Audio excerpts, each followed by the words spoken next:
성경을 읽다가 가장 어려웠고 난감한 부분들이는 족보를 읽어가는 내용들이 될 겁니다. 창세기에 보면 몇 장이 그런 족보에 대한 기록들을 담아주고 있고, 누가복음도 역시 족보에 대한 긴 기록을 소개하고 있고, 또 우리가 오늘 읽는 이 역대상의 내용도 매우 길게 족보에 대한 내용들을 수록해주고 있습니다.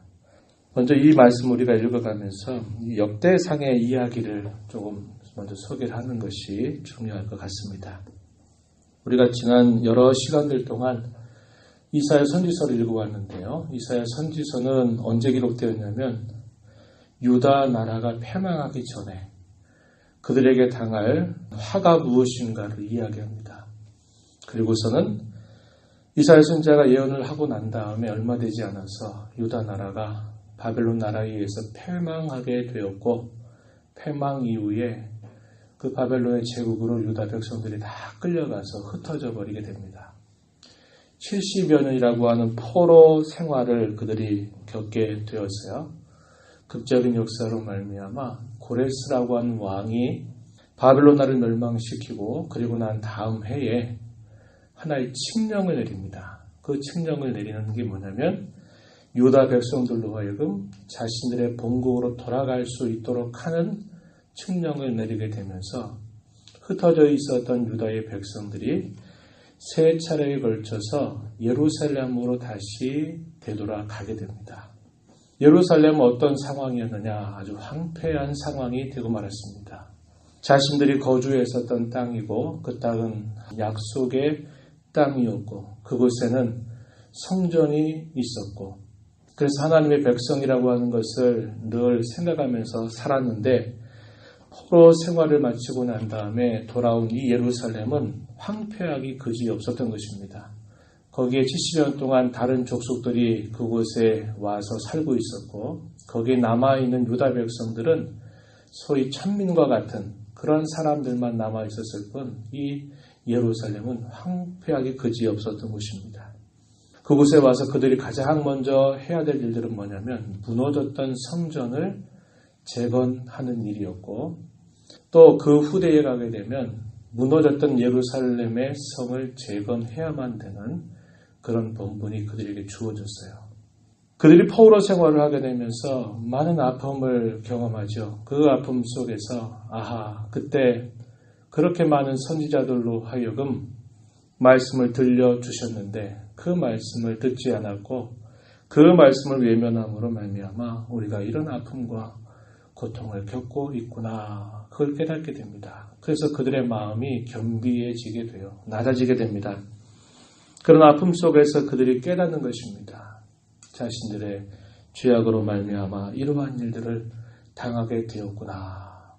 그러면서 우리가 또다시 이 예루살렘을 돌아갈 수 있을까라는 이런 생각을 했을 것입니다. 그러나 하나님은 이미도 그 백성들이 바벨론으로 흩어지기 전에 하나님은 그 백성들을 다시 돌아오겠다고 하시는 약속의 말씀을 주셨어요.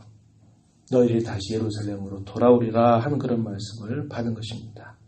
소망에 관한 그런 메시지들을 가졌었고, 마침내 하나님께서는 그분의 극적인 역사로 말미암아 예루살렘으로 돌아오게 하셨던 것입니다.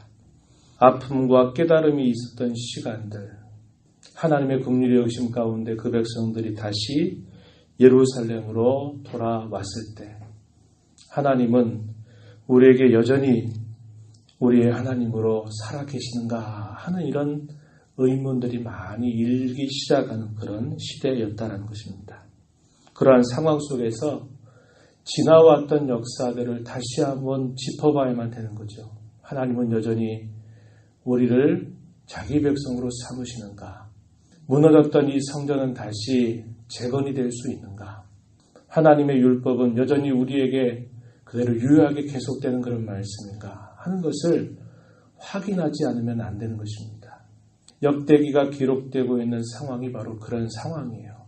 아픔과 깨달음을 지나고 하나님의 긍휼의 계심 가운데 그 백성들이 다시 그 땅에 돌아왔을 때 예루살렘 여전히 하나님의 약속의 땅인지, 성전은 다시 재건돼서 그 성전에서 다시 하나님 앞에 제사를 드리고 예배를 할 수 있는지, 이러한 것에 대한 모호한 그런 생각들 가운데 있을 때 하나님께서 이 역대기의 말씀을 기록하게 하신 겁니다. 그래서 하나님의 약속은 여전히 변함이 없고 하나님께서 약속하신 그 말씀은 여전히 지금도 유효하다라는 것을 그 백성들에게 깨우쳐 주는 겁니다.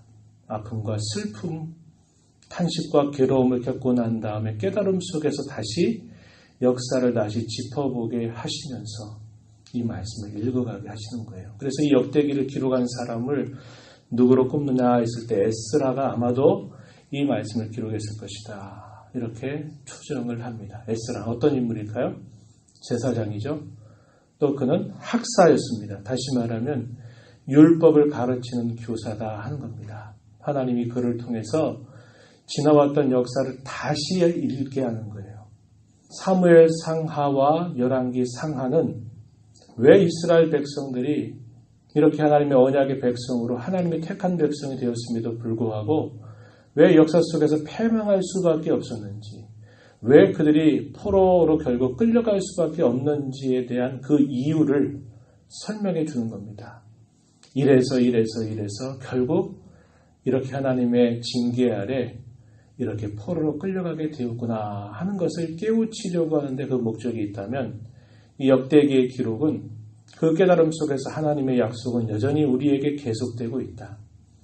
하나님이 여전히 우리의 하나님이고 우리는 그의 백성이다 라고 하는 것을 그 백성들로 하여금 다시 일깨워 주려고 하는 목적을 갖고 이 역대기를 기록하게 되는 것입니다. 그래서 여러분 읽다 보면은 열왕기 상하 또 사무엘상하와 열왕기 상하의 내용과 많이 겹쳐지는 그런 내용들을 우리가 확인하게 될 것인데 그러나 다시 읽는 역사입니다. 다시 읽는 그러한 그들의 과거에 대한 그런 말씀들이 있는데 하나님의 언약이라고 하는 관점에서 이 역대기를 기록하고 있는 겁니다.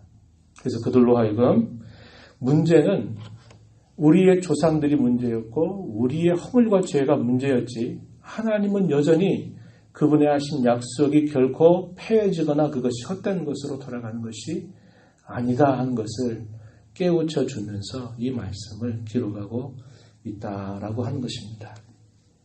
누가 참된 하나님의 백성인가? 어제 주일오후 시간에 얘기했지만 구약의 참된 백성들은 이스라엘 민족 전체를 말하지 않아요. 혈통적으로 아브라함의 자손으로 난 사람들이 하나님의 진정한 백성이다 이렇게 말하지 않고 하나님의 진정한 백성은 혈통적인 이스라엘 자손이 아니라 영적인 이스라엘 자손 곧 하나님의 그 약속의 말씀을 부여잡고 그 말씀을 따라 살아가는 사람들이 진정한 하나님의 백성이다 라고 하는 것을 이야기해 주는 겁니다. 그래서 혈통적인 이스라엘 사람이라고 무조건 하나님의 백성이다. 그게 아니라고 하는 거죠. 그것을 깨우쳐 주는 겁니다. 오늘 우리가 읽은 1장의 1절부터 27절까지의 내용은 어디로부터 시작합니까? 아담으로부터. 첫 조상이었던 아람으로부터 쭉 시작해서 아브라함까지 쭉 이어지는 족보를 소개하는데 이스마엘이라고 하는 자손들이 어떻게 되는가 28절부터 쭉 소개합니다. 28절 말씀해 보면 아브라함의 자손은 이삭과 이스마엘이라 그런데 이삭에 대해 쭉 소개하는 게 아니라 29절 가서 보면 이스마엘의 족보가 이러하다 쭉 해서 소개하죠. 33절까지 소개합니다. 또 아브라함의 아들이었던 이삭이 두 아들을 낳는데 하나는 에서고 야곱이죠. 34절 가서 보십시오. 아브라함이 이삭을 낳았으니 이삭의 아들은 에서와 이스라엘, 야곱을 바꿔주신 이름이죠. 이스라엘이더라. 35절에서는 야곱의 자손들을 소개하는 게 아니라 누구를 소개하냐면 에서의 자손들을 쭉 소개합니다. 이스마엘이나 에서는 하나님의 언약의 계보를 잇는 그러한 족보가 아니죠. 그래서 28절부터 54절까지 쭉 소개되는 그런 족보의 내용들은 아브라함에서 시작이 되긴 했지만 믿음의 계보를 잇지 않은 아브라함의 실제적인 그런 자손들이 아닌 계보를 쭉 소개하는 겁니다.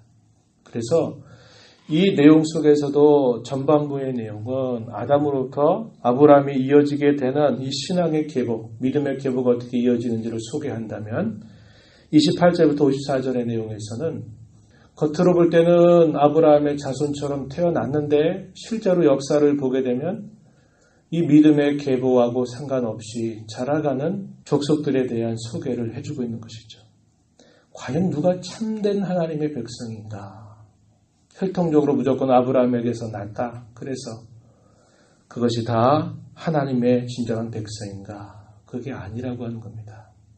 하나님을 섬기는 이 믿음의 계보를 따라서 난 자손들이 진정한 하나님의 백성이요 구약의 참된 교회고 이들이 하나님의 구원에 참여하는 자들임을 이야기해주고 있는 것이죠. 이스라엘 역사가 바로 그것을 보여주고 있는 것입니다.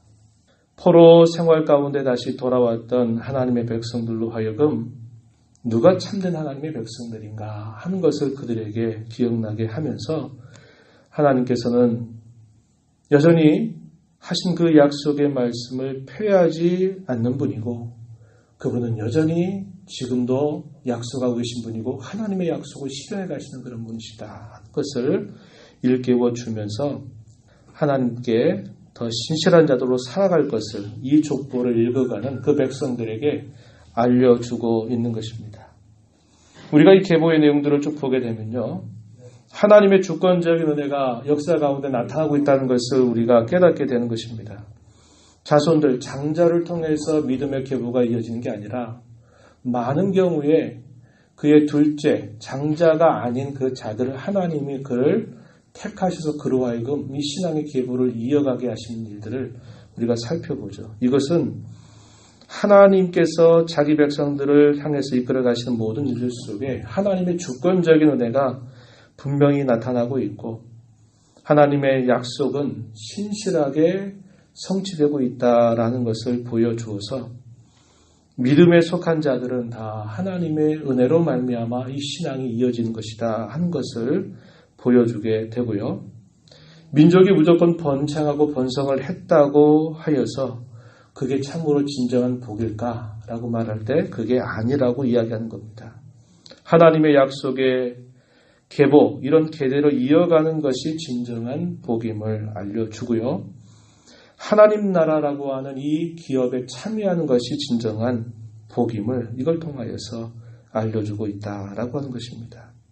그런 의미에서 우리가 이 말씀을 읽을 때 하나님께서 우리에게 주권적인 그분의 은혜를 통하여서 우리를 택하셔서 우리에게 하나님의 백성으로 삼으셨다고 하는 이 사실들을 감사해야 되겠고 우리로 하여금 이 땅에 참된 어떤 이 땅에서 얻는 그런 번영과 축복이 아니라 하늘의 신령한 그러한 기업을 우리가 받아서 그 기업을 상속할 자로 부름받았다고 하는 이 사실들이 참으로 큰 하나님의 은혜임을 우리는 다시 한번 깨닫게 되는 것입니다. 오늘 우리가 이 말씀을 기억하면서 하나님께로부터 이런 구원의 은혜를 받은 자들로서 하나님을 신실하게 섬기고 또 하나님의 뜻을 따라서 우리의 주어진 이 한 주간의 삶, 이 하루의 삶을 또한 다시 살아가기를 다짐하는 복된 아침이 되기를 바랍니다. 하나님 아버지 감사합니다. 이 새벽 시간에도 저희들을 불러주셔서 하나님의 말씀을 또 읽고 그 말씀을 통하여 우리에게 주시는 교훈들을 다시 한번 살펴보게 해주셔서 감사합니다. 역사적인 아픔을 겪고 그 아픔 속에서 깨달음을 받고 하나님의 극적인 은혜로 말미암아 다시 예루살렘으로 돌아온 그 백성들에게 하나님은 여전히 우리에게 옛적과 같은 은혜를 베푸실까? 우리에게 이런 성전을 다시 우리에게 주셔서 성전을 통해서 하나님을 예배하고 만나는 길들을 주실까?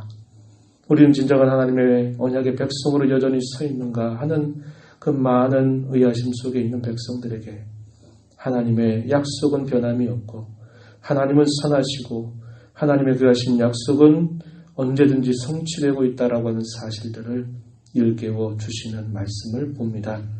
하나님 아버지, 저희들에게 베풀으신 하나님의 귀한 그 은혜와 사랑을 감사하고 저희들을 향한 하나님의 선하심과 인자하심이 한량없이 부어지는 것을 늘 기뻐하면서 이 땅에 사는 동안 하나님을 신실하게 섬겨가는 주의 백성들이 되도록 인도하여 주시옵소서. 오늘 이 보호자 변화와 간구하오니 저희들에게 긍휼을 베푸시고 기도한 대로 힘써 살아가는 저 모두가 되도록 인도하여 주옵소서.